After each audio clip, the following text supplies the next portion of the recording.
오늘 분석할 경기는 9월 1220일 금요일 토요일 국내 야구 해축 6게임 준비했습니다. 구독과 좋아요는 더 정확한 분석에 도움이 됩니다. 바로 시작합니다. 첫 번째 경기 SSG 대 두산입니다. SSG 선발 화이트는 이번 시즌 안정감을 보여주고 있습니다. 초반 템포 조절이 뛰어나며 포심 외에도 슬라이더와 체인지업을 적절히 섞어 타자들의 예측을 빗나가게 합니다. 특히 4회 이후 슬라이더 비중이 늘어나며 타격 타이밍을 효과적으로 흔들고 위기 상황에서도 변화구 활용을 늘려 실점을 억제합니다. 배럴타구와 하드히트 허용이 적고 한순간에 무너질 가능성이 낮아 마운드 신뢰도가 높습니다. 실점 후에도 흔들림 없이 구종 운영을 유지하며 상대 타선을 압박 가능합니다. 두산의 최민석은 포심과 슬라이더 의존도가 높아 투구 패턴이 쉽게 읽히는 점이 약점입니다. 경기 중반 이후 타자들이 빠르게 적응하며 장타나 볼넷 허용이 잦고 주자가 쌓일수록 변화구 활용이 줄어 예측 가능한 운영이 이어집니다. 후반으로 갈수록 밸런스가 흔들리며 실점이 집중되는 모습이 반복됩니다. 투구 패턴의 입체감과 변주 능력에서 화이트가 확실히 우위에 있습니다. 두산은 단조로운 운영 탓에 공략당할 가능성이 크고 후반 실점 위험도 높습니다. 금일 경기는 SSG가 선발 우위를 바탕으로 승리를 가져갈 것으로 생각됩니다. 두 번째 경기 NC 대 롯데입니다. NC의 라일리는 직구에만 의존하지 않고 커브, 슬라이더, 체인지업을 섞어 타자들의 리듬을 무너뜨립니다. 초반엔 빠른 공을 앞세우고 중반 이후엔 변화구로 유도의 땅볼을 끌어내며 안정적으로 이닝을 관리합니다. 위기 상황에서도 낮은 존을 집요하게 공략해 볼넷을 줄이고 결정구로 헛스윙을 이끌어내는 모습이 돋보입니다. 최근 타선의 득점 지원도 안정적이라 긴 이닝 소화만 된다면 승리 요건을 충분히 갖춘 선발이라 할 수 있습니다. 롯데 나균아는 초반 직구와 슬라이더로 버티지만 중반 이후 변화구 패턴이 쉽게 읽히는 약점이 있습니다. 특히 체인지업 비중이 몰릴 때 상위 타선의 장타를 허용하는 장면이 잦습니다. 득점권 위기 상황에서 카운트 싸움에서 밀리며 불필요한 실점이 이어지고 불펜 역시 과부하로 안정감을 잃은 상태입니다. 볼넷 허용과 집중력 저하로 인해 후반부 실점 가능성이 높은 편이라 마운드 전체 운영에서 불안감이 큽니다. 선발 투수의 안정감과 불펜 부담을 고려하면 NC 쪽 우세가 뚜렷합니다. 라일리는 구종 다양성과 위기 관리 능력으로 경기 흐름을 잡을 수 있고 롯데는 중반 이후 무너질 위험이 높습니다. 오늘 경기는 NC가 초반부터 리드를 잡고 승리를 이어갈 가능성이 큽니다. 세 번째 경기 KT 대 한화입니다. KT의 고영표는 다양한 구종을 활용해 초반 안정적인 흐름을 만들지만 이닝이 쌓일수록 패턴이 읽히며 위력이 줄어듭니다. 특히 5이닝 이후에는 체인지업과 커브 위주로 운영이 단조로워지고 헛스윙 유도력이 떨어집니다. 위기 상황에서는 첫 공 스트라이크로 맞서지만 상대 타선이 노림수를 가져올 경우 장타 허용 가능성이 커집니다. 불펜 역시 피로 누적으로 흔들리며 중심 타선의 강속구, 대응력 부족이 겹쳐 중후반 주도권을 잃는 경우가 잦습니다. 한화의 폰세는 강한 포심과 슬라이더 커브의 예리한 조합으로 타자들을 압박합니다. 초반부터 적극적으로 카운트를 리드하며 낮은 코스로 유인의 헛스윙과 땅볼을 끌어내는 모습이 안정적입니다. 위기 상황에서도 흔들림이 적고 긴 이닝을 소화해 팀에 안정감을 줍니다. 불펜 역시 좌우 스페셜리스트와 빠른 교체 운영으로 실점을 최소화하며 후반 집중력이 돋보입니다.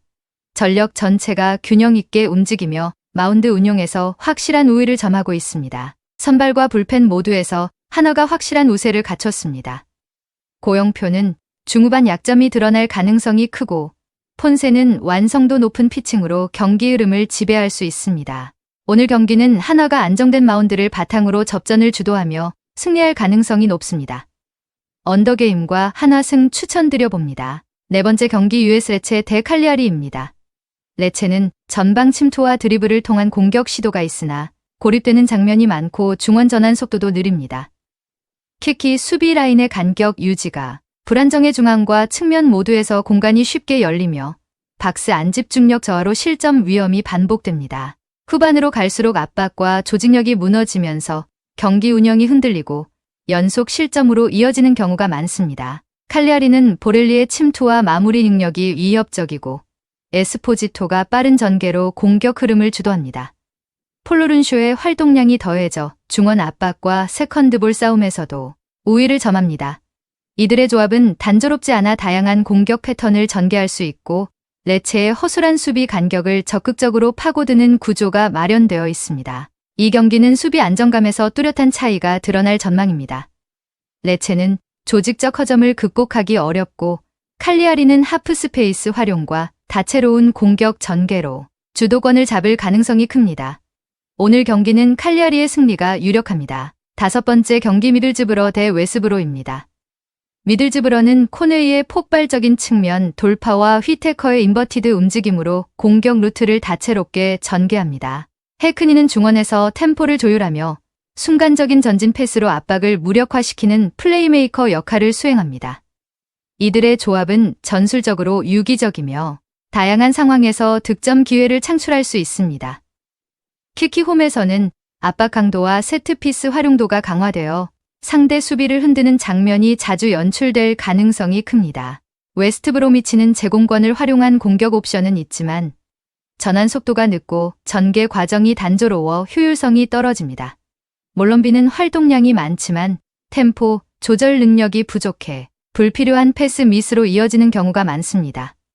원정에서는 수비 집중력이 떨어지며 중원과 수비 라인 간격이 벌어져 세컨드볼 대처에도 어려움을 겪습니다. 특히 후반으로 갈수록 체력 저하가 뚜렷해 뒷공간이 쉽게 노출되는 점이 가장 큰 약점입니다. 이 경기는 전술적 디테일과 중원 장악에서 차이가 드러날 전망입니다. 미들즈브러는 휘테커의 침투와 해크니의 조율을 앞세워 공격 균형을 유지할 수 있고 홈 강세를 바탕으로 우세한 흐름을 이어갈 가능성이 큽니다.